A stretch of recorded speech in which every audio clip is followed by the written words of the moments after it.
Hi everyone, and welcome to Jane Talks Trek, where I'll be talking about and reviewing an episode of the original series, The Next Generation, Voyager, Deep Space Nine, or Enterprise. Today, I'm looking at Singularity from Enterprise's second season, or as I like to call it, that time Hoshi wanted carrots. This episode was requested by Alexander C. Yay, an Enterprise episode! Thank you for the suggestion, and let's get going. We begin the episode with everyone knocked out and a voiceover from T'Pol who warns about the nearby black hole and predicts the crew won't survive. Cheery! And into the credits we go. T'Pol continues with her doom and gloom, recounting where things went wrong 2 days ago. Archer and T'Pol discuss a black hole that Trip wants to visit, and Archer asks him to take a look at the captain's chair, which he says he finds uncomfortable. T'Pol reports Malcolm is working on a new security thingy, and Chef is ill, so Hoshi will be taking over. And Archer tells T'Pol that he's been asked to write the preface for a book about his father. T'Pol gives him advice and then leaves him to it, while Hoshi plans to make a family recipe from scratch for the crew,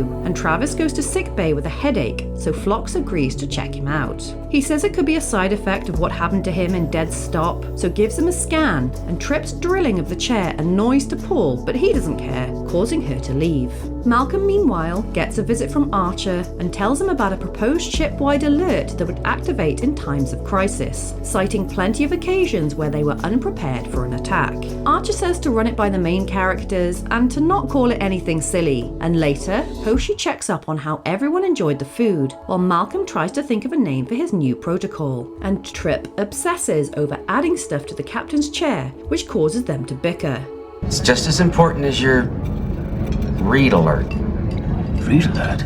Hoshi wanders up, asking about the food and why Malcolm didn't eat it, and after he says it's too salty, Hoshi gets offended. Travis is being held by the doctor, who is obsessing over his headache and shoves him in the scanner, while Archer dictates his preface as good boy Porthos watches, but Archer is struggling and deletes his work before shouting at him. Aw, poor good boy. Trip visits T'Pol, who warns that there is some radiation which Trip isn't interested in, and snaps at her, ranting about the captain's chair. Gee, I wish this chair wasn't such a pain in the ass. I friggin' love Trip. Travis really wants to leave, but Phlox insists he needs surgery now, and Travis freaks out, so they get into an argument which results in Phlox injecting Travis with night-night juice. Malcolm bugs Trip with his new security protocol, but he's too interested in the captain's chair and brushes him off, which winds Malcolm up. And in the kitchen, Hoshi is acting insane over the food. T'Pol goes to the armory where Malcolm grills her over security protocols, and when she asks if Trip seems to be acting weird to him, he gets very suspicious, and she notices he's armed. Malcolm rants off about how shitty Archer is as a captain, and T'Pol is like, screw this noise, while Archer goes to see Trip, who is completely dismantling his chair and isn't interested in hearing what he's written. Archer is offended, but Trip is savage. You're lucky you're a decent engineer, because you obviously don't know anything about writing. I'm not the only one. Ooh, the girls are fighting! And Hoshi has a go at both T'Pol and Archer when they visit the kitchen, only for the read alert to go off. But it's just a drill, which Malcolm isn't impressed with. And when Trip rocks up, the three men get into a massive row. If this were a military situation, you'd be taken out and shot. Ooh, this is not going well. T'Pol tries to tell Archer about the problem, but he tells her to shove it and throws her out. T'Pol will remember that, and goes to sickbay where she finds Phlox acting wackadoo to the point of threatening her. She knocks him out. After checking Travis's brain scan, T'Pol finds everyone unconscious and examines them, before talking to herself about how she needs help piloting Enterprise out of danger, so goes and wakes Archer. She drags him to the shower while explaining things and soaks his ass until he pays attention to this Wrath of Khan shot. T'Pol gives him a towel and some coffee to get him ready to fly, but he wants to delegate.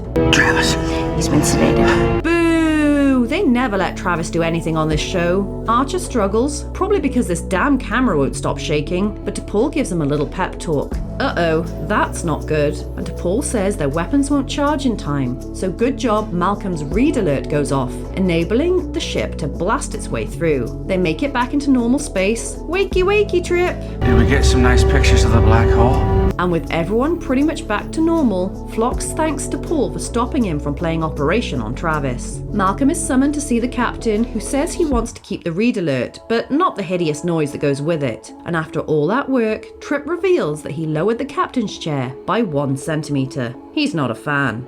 Okay, I love Enterprise, it's my favourite of the franchise, and I adore the first 2 seasons. But I never think of this one as highly as other episodes like Desert Crossing, Minefield, Fallen Hero and the like, and I'm not really sure why. It has some humorous lines, and it's fun to see the characters going nuts, but I don't know, I'm not a fan of T'Pol, and the Vulcan is the only one immune trope gets a bit repetitive, and while T'Pol does have her moments, her nature doesn't give the episode as much heart as it could have had with a different character immune. Species-wise, the only other option would have been Phlox, which could have been fun, like that one episode where he was wandering around naked, but it would have worked with another character isolated like they did with Trip in Acquisition or Janeway and Neelix in Macrocosm, and it would have been kind of fun to see T'Pol go a bit nuts. The Disaster Twins go head to head, which is always fun. Trip and Malcolm are my favourites, and I love to see their rivalry and friendship unfold throughout the series. But sadly, Travis was sort of sidelined once again. Everyone else had their own obsession storylines, but Travis was pretty tied down to Phlox and got knocked out, preventing him from being used to pilot the ship to safety at the end. If you watch each episode of the show and tally who was the main focus in each one, Trip, T'Pol and Archer are light years ahead. So in episodes like this one, where the key players could have been any of the characters, I'm always disappointed when the same characters are not utilised. I'm going to quickly run through the characters' obsessions, and as I said,